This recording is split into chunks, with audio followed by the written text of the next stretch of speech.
رہی ہے، گھبراہٹ کا علاج ان کے پاس بھی نہیں ہے۔ وہ ڈاکٹرز زیادہ سے زیادہ آپ کو نیند کی گولیاں دے سکتے ہیں ڈپریشن کم کرنے کے لیے، سٹریس کم کرنے کے لیے۔ آپ اچھے سے گھنٹوں سوتے رہو، کسی کو سلا دینا یہ ڈپریشن کا علاج نہیں ہے۔ اور کچھ تو ڈاکٹرز کے پاس جا کر ڈپریشن کا علاج گولیوں سے لے کر کے آ گئے، اور کچھ اپنے ہاتھوں علاج کرنے کے لیے سگریٹ پینے لگ گئے اپنے ہاتھوں۔ آج پتہ ہے آپ کو پورے ورلڈ میں، دنیا میں سب سے زیادہ کامن چیز جو بیماری ہے لوگوں کو، وہ دل کی بے چینی، دل کی گھبراہٹ۔ اب اس کو بائیولوجی کے اعتبار سے بلڈ پریشر کہا جائے، بی پی کہا جائے کہ خون کا دوران اس میں پریشر زیادہ ہو جاتا ہے، یہ سارا کا سارا معاملہ دل سے ہی تو ہے۔ اس کو سائنسی نظریے سے دیکھنے والے لوگ الگ الگ طریقے سے سمجھتے ہیں کہ دل کے اندر چکناہٹ زیادہ آ گئی، خون میں موٹاپا آ گیا ہے، بلڈ جو ہے وہ تھوڑا سا تھک ہو گیا ہے، جس کی وجہ سے دوران خون کم ہو گیا اور پریشر بڑھتا گیا اور بی پی آ گیا، اٹیک آ گیا ہے، فلاں فلاں چیزیں۔ اس کو بائیولوجی کے اعتبار سے دیکھنے والے، لیکن صوفیہ اکرام فرماتے ہیں جب جب گناہ زیادہ ہوتے ہیں دل کے اوپر دورہ بڑھ جاتا ہے، دل کی بے چینی اور گھبراہٹ بڑھ جاتی ہے۔ جب کبھی دل کے اندر بے چینی اور گھبراہٹ ہو تو صوفیہ اکرام فرماتے ہیں سب سے پہلے توبہ کرو، توبہ کرو، اللہ کریم کی بارگاہ میں اپنے آنسو بہاؤ، دیکھنا دل تمہارا ہلکا ہو جائے گا۔ اور قرآن کیا کہتا ہے؟ قرآن یہ کہتا ہے جو ایمان والے لوگ ہیں ان کے دلوں کا اطمینان اللہ کے ذکر سے ہوتا ہے۔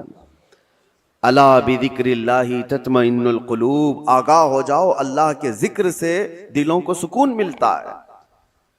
اور یہاں حال یہ ہے کہ جو ایمان والے ہیں وہ مہینوں ہو جاتا ہے اللہ کا ذکر نہیں کرتے، تو پھر دل کو انہوں نے بے چین ہی تو رکھا ہے، دل کو غذا نہیں دی ہے، دل کو ایسی آوارہ چھوڑ رکھا ہے۔ ارے میاں جسم کو صبح سے لے کر رات تک کھانا نہ دو تو یہ نڈھال ہو جاتا ہے، چکر آنے لگ جاتے ہیں۔ اگر 2-3 دن کھانا نہ دیا جائے تو جسم تو ختم ہی ہو جاتا ہے۔ تو جب جسم کمزور ہوتا ہے بغیر غذا کے تو دل بھی کمزور ہوتا ہے بغیر غذا کے، اور دل کی غذا ہے اللہ کا ذکر۔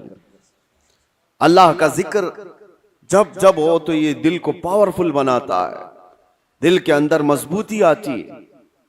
2 چیزیں خاص کر لیں اپنی زندگی میں، ایک استغفار کثرت سے، استغفر اللہ ربی من کل ذنب واتوب الیہ، بیٹھتے اٹھتے جس وقت بھی ہو استغفار کثرت سے کرو کہ توبہ کرنا ہے۔ نہ جانے ہماری آنکھیں ابھی کیا کر کے آئی ہیں، پتہ نہیں ہمارے ہاتھوں نے کیا کر دیا، ہماری زبان نے کیا کیا، دن بھر کی خطائیں یہ بڑھتی چلی جاتی ہیں۔ اور ایک حدیث یہ بھی ہے کہ جب انسان پیدا ہوتا ہے نا تو اس کا دل بالکل صاف شفاف آئینے کی طرح ہوتا ہے، صاف شفاف ہوتا ہے آئینے کی طرح۔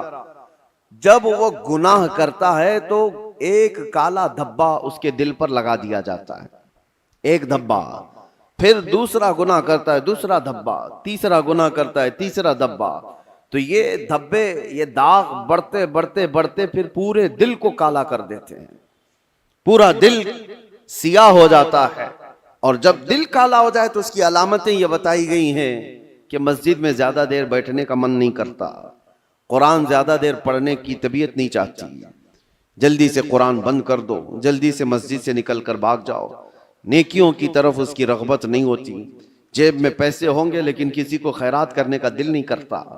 تو یہ دل کے کالے ہونے کی علامات ہیں، سیاہ ہونے کی علامات ہیں۔ یہ ایکسرا مشین سے اور سونوگرافی سے معلوم ہونے والی چیزیں نہیں ہیں، یہ اللہ کے نبی صلی اللہ تعالیٰ علیہ وسلم نے بیان فرمایا۔ اب اس کی علاج کی طرف ہمیں توجہ دینی ہے۔ آج دنیا نے ہمارے دلوں کو اپنے رنگین گناہوں سے سیاہ کر ہی دیا ہے۔ دیکھیں ہم صبح سے شام تک جن کاموں میں مصروف ہیں، اب آج سب سے زیادہ ہمارے پاس کوئی چیز مشغول ہے تو وہ ہمارا T V screen, mobile screen, نہ جانے وہ کن کن چیزوں کو دکھاتے ہوئے ہماری آنکھوں کو خرید جاتے ہیں، کنٹرول بھی نہیں رہ پاتا، اسی لیے دل پر بوجھ بڑھتا جا رہا ہے۔ جس کو آپ ٹینشن کہتے ہیں، جس کو آپ لوگ ڈپریشن کہہ رہے ہیں، یہ صرف حادثات کا یا پھر دنیاوی کسی خسارے کا ٹینشن نہیں ہے، یہ دل کا سیاہ پن دماغ پر بوجھ بنا دیتا ہے، بھاری ہو جاتی ہے طبیعت۔ کچھ لوگوں کو گھروں میں طبیعت نہیں لگتی کہ بیٹھنے کا بھی من نہیں کر رہا، کھانے کا بھی من نہیں کر رہا، کسی سے بات کرنے کا بھی من نہیں کر رہا۔ یہ بہت اپر لیول پر آ گئی چیز کہ اس کی دل کی بے قراری بہت بڑھ گئی ہے، گھبراہٹ بہت زیادہ بڑھ گئی ہے۔ اسی لیے ہم صوفیہ اکرام کو دیکھتے ہیں، جب کبھی کسی کے دل کی بے چینی بڑھ جاتی، گھبراہٹ بڑھ جاتی، تو وہ کسی اللہ والے کی بارگاہ میں چلے جاتے تھے، صوفیہ اکرام کی بارگاہ میں چلے جاتے، آستانوں پر چلے جاتے، اللہ کا ذکر کرتے، پھر وہ اپنے دل کی پاکیزگی لے کر کے واپس لوٹتے ہیں۔ وجہ کیا ہے؟ اب میں علاج کی طرف آتا ہوں کہ دل کو پاک کرنا ہے تو کیا چیز چاہیے۔ کئی علاج ہیں، اس میں سب سے پہلا تو ذکر الہی۔ اللہ کے رسول صلی اللہ تعالی علیہ وسلم نے جو فرمایا اس کو بھی میں آپ کے سامنے رکھتا ہوں۔ پہلے ہم چل رہے ہیں کہ اسلام میں ہر چیز کے پاک کرنے کا طریقہ بتایا گیا۔ کپڑے پر اگر نجاست لگ گئی تو پاک کرنے کا طریقہ ہے۔ نجاست، پیشاب، پخانہ، کسی بھی چیز کی غلاظت لگی ہو تو اس کو پاک کرنے دھلنے کا طریقہ ہے۔ کپڑے کو 3 بار دھو اور 3 بار نچوڑو، اچھے سے سکھاؤ، کپڑا پاک ہو جائے۔ برتن میں نجاست لگ جائے تو اس کے پاک کرنے کا طریقہ ہے۔ اگر پانی کی بالٹی میں کوئی نجاست گر گئی، اس کو پاک کرنے کا بھی طریقہ ہے۔ فقہ میں سب کے کنویں میں نجاست گر گئی، کنواں تھا اس میں چوہا گر گیا، بلی گر گئی، بکری، کتا، جو بھی جس سائز کا ہے اس کے سب کے مسئلے موجود ہیں، کتنے ڈول پانی نکالنے پر یہ پانی پاک ہو جائے گا۔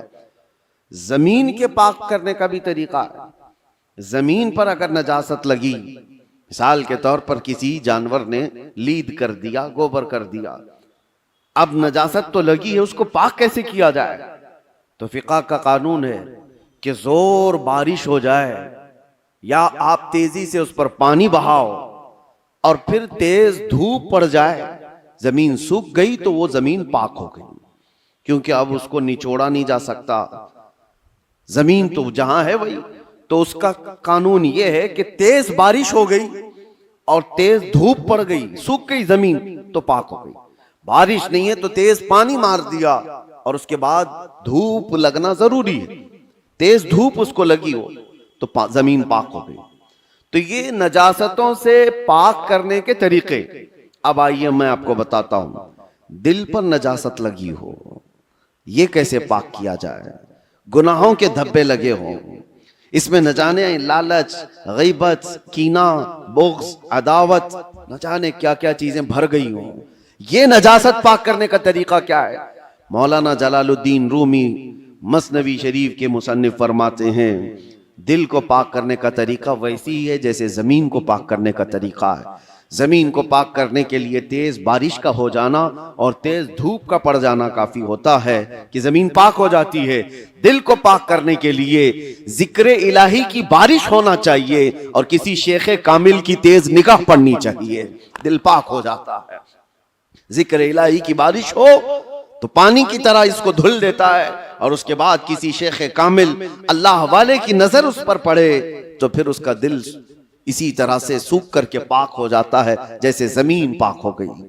آج ہمارے لیے یہی تو مسئلہ ہے کہ ہم اپنا وقت اپنے دل کی پاکیزگی کے لیے نہیں نکال پاتے، ہمارے پاس یہ وقت ہی نہیں رہ گیا۔